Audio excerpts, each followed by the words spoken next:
जी अस्सलाम वालेकुम नाज़रीन हम इस वक्त मौजूद हैं पाकिस्तान हज़ारा होटल में और IF की मुलाकात करवाते हैं यहाँ के ऑनर चौधरी अरशद महमूद के साथ जो उनसे पूछते हैं कि मुल्क को जो दरपेश मसाइल है अब सबसे बड़ा जो मसला है वो कोरोना है।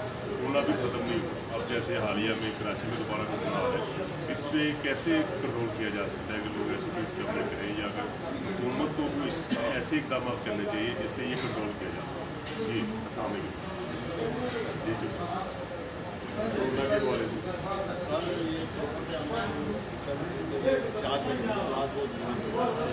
या तो हम ही करेंगे ना, वहाँ भी करेंगे, जहाँ तक वहाँ भी करेंगे तो तब मसला आ रहा है। ये मास्क इस्तेमाल करने के लिए राजवारी जगह पर ज़रूरत की मुताबिक कम अज़ कम करना चाहिए, ज़्यादा नहीं करना चाहिए।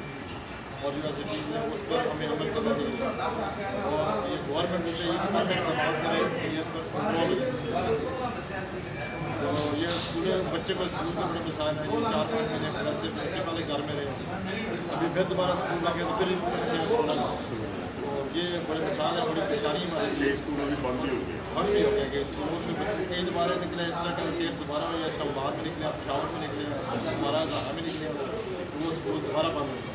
गवर्नमेंट को कोई ऐसे इस तरह का कोई तरतीब बनाए, किस तरह का सिस्टम ये जो पुराना वाला सिस्टम इसका कंट्रोल हो जाए। हमारा ये कारोबार है, ये बड़े डिस्टर्ब हो गए कारोबार है, थोड़ा सा बड़ा इसकी वजह से, कोरोना की वजह से और बड़े मिसाल बढ़ गए।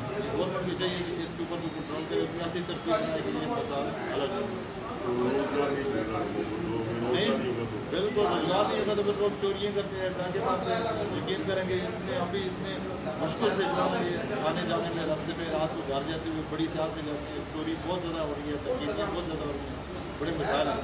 और इसी वजह से है कि ये कोरोना की वजह से कारोबार बिल्कुल ठप हो गए, कारोबार नहीं जिस वजह से सारा मिसाल हो गया। सर आपका जो मुतलका है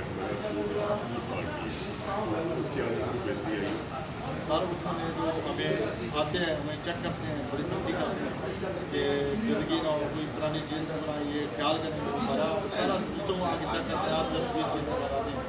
तो इससे हमें परेशानी तो नहीं है, बड़ा ये हमें सख्ती करते हैं तो हम खुद भी सफाई का ख्याल रखते हैं क्योंकि ये लोगों की ज़िंदगी का मसला है। और इसलिए जो है हम खुद आपकी साफ सुथरी पकाते हैं और खाने में पानी में हर चीज़ का इंतजाम करते हैं। तो हमें तो उनसे कोई इस तरह की इशू नहीं है, हमारे लिए भी इस तरह की वजह से शुरू में तो लोग टाइम नहीं देते थे और जी बेहतरी होती है, आते हैं कभी कभार आते हैं, चेक करते हैं, तो उनसे हमें किस तरह का मिसाल फिलहाल हमारी तरफ उनकी तरफ से हमें कोई मसला नहीं है, परेशानी नहीं है, तंग नहीं करते। वो चेक करते हैं, हमारा भी मसला तो सारा दिन ठीक है, साफ सफाई ठीक है, सारा सिस्टम ठीक है, उसकी वजह से गड़बड़ नहीं होती। कोई भी पैसा के हवाले से SOPs के हवाले से हम तो यही कहते हैं कि महंगाई बहुत हो गई है, बहुत ज़्यादा हो गई है, गरीब आदमी की बस की बात नहीं है, जीना भी मुश्किल हो गया। तो ये ज़्यादा से ज़्यादा ये सबसे पहले ये पुराने पर ऐसा कि अमल करें कि ये कोरोना खत्म हो, उसके बाद जो महंगाई पर कंट्रोल करें कि गरीब आदमी का जीना भी बहुत ही मुश्किल हो गया। एक गरीब आदमी 500-600-700-800 घरेलू खाने वाला बच्चों के लिए क्या करेगा? और 1200-1300 रुपये का आटे का तोड़ा मिल रहा है, 100 रुपये चीनी किलो, 200 रुपये घी का, 250 से कम कोई दाल नहीं मिल रही। अभी इस वक्त मौजूदा हालात में सब्ज़ी तकरीबन ये 100 रुपये से नीचे कोई सब्ज़ी नहीं।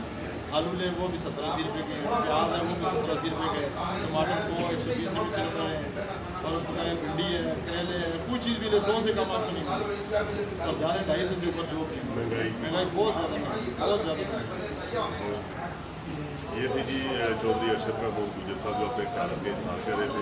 उनका कहना ये था कि हमें SOPs पर खुद अमल करना चाहिए, मौजूदा हुकूमत को यही है कि वो इकदाम करती है लेकिन ज़्यादा हमें कंट्रोल देना चाहिए। कैमरामैन टीम के साथ CNN और न्यूज़ यही चीज़ सामने।